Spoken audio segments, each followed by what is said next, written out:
Hi friends, എന്തൊക്കെയുണ്ട് വിശേഷം? ഇന്ന് ഞാൻ വന്നിട്ടുള്ളത് ഒരു അടിപൊളി ചക്കപ്പഴ ഷേക്കുമായിട്ടാണ്. അപ്പോൾ ഇത് സാധാരണ ചക്കപ്പഴ ഷേക്കല്ല, ഒരു അടിപൊളി വെറൈറ്റി ചക്കപ്പഴ ഷേക്കാണ്. അപ്പോൾ ഇതിലെന്താണ് വെറൈറ്റി എന്നറിയാനും ഇതെങ്ങനെയാണ് ഉണ്ടാക്കുന്നതെന്ന് അറിയാനും വീഡിയോ ഫുള്ളായിട്ട് കാണുക. നമുക്ക് വീഡിയോയിലോട്ട് പോകാം. അപ്പോൾ ഞാനിന്ന് ഷേക്ക് ഉണ്ടാക്കുന്നത് കൂഴ ചക്കപ്പഴം വെച്ചിട്ടാണ്. സാധാരണ എല്ലാവരും വരിക്ക ചക്കപ്പഴം വെച്ചിട്ടാണ് ഷേക്ക് ഉണ്ടാക്കുന്നത്.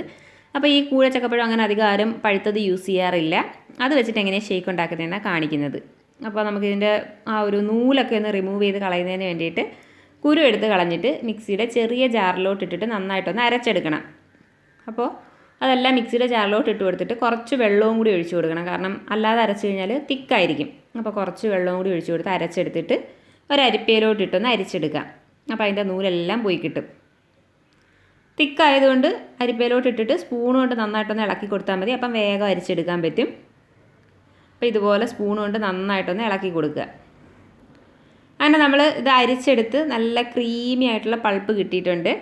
ഇനി ഇത് ജ്യൂസ് ഉണ്ടാക്കാനുള്ള വലിയ ജാറിലോട്ട് ഇട്ട് കൊടുക്കാം. നമ്മൾ വരിക്കച്ചക്കപ്പഴം വെച്ച് ഉണ്ടാക്കുന്നതിൽ നിന്നും ഭയങ്കര ഡിഫറെൻ്റ് ആയിട്ടുള്ളൊരു ടേസ്റ്റാണ് നമ്മൾ ഈ ഒരു കൂഴച്ചക്കപ്പഴം വെച്ച് ഷേക്ക് ഉണ്ടാക്കുമ്പോൾ. പിന്നെ നമ്മൾ ഇതിലേക്ക് ഒരു എക്സ്ട്രാ സംഭവം കൂടി ആഡ് ചെയ്യുന്നുണ്ട്. കുതിർത്ത ബദാം ഉണ്ടെങ്കിൽ അത് ചേർത്ത് കൊടുക്കാം. അപ്പോൾ കുതിർത്ത ബദാമിനും പകരം നമ്മളിവിടെ ചേർക്കുന്നത് പുഴുങ്ങിയെടുത്ത ചക്കക്കുരുവാണ്. അപ്പോൾ ഞാൻ മുമ്പ് ചക്കക്കുരു മാത്രം വെച്ചിട്ടുള്ള ചക്കക്കുരു ഷേക്കിൻ്റെ വീഡിയോ ഇട്ടിട്ടുണ്ടായിരുന്നു.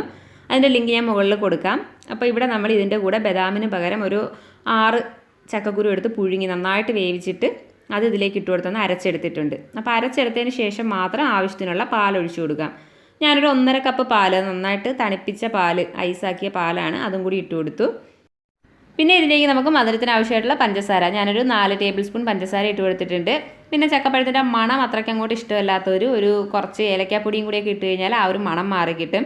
ഞാനിപ്പോൾ അതൊന്നും ഇട്ടിട്ടില്ല. കൺസിസ്റ്റൻസി എത്രത്തോളം വേണമെന്ന് ചെക്ക് ചെയ്തിട്ട് അതനുസരിച്ചിട്ട് ഐസ് വാട്ടറോ ഐസ് ക്യൂബോ വേണമെങ്കിൽ ആഡ് ചെയ്ത് കൊടുക്കാം.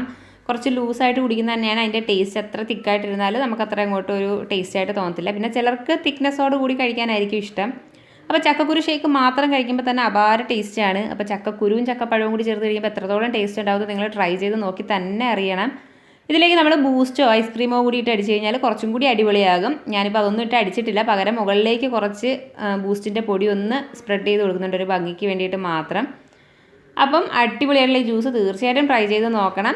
എൻ്റെ ഇന്നത്തെ ഈ വീഡിയോ നിങ്ങൾക്ക് ഇഷ്ടമായെങ്കിൽ ലൈക്ക് ചെയ്യണം, നിങ്ങളുടെ ഫ്രണ്ട്സിനൊക്കെ ഷെയർ ചെയ്ത് കൊടുക്കണം, അഭിപ്രായങ്ങളൊക്കെ കമൻറ്റ് ചെയ്യണം. വേറൊരു വീഡിയോ ആയിട്ട് വീണ്ടും കാണാം. അതുവരെ bye bye and take care.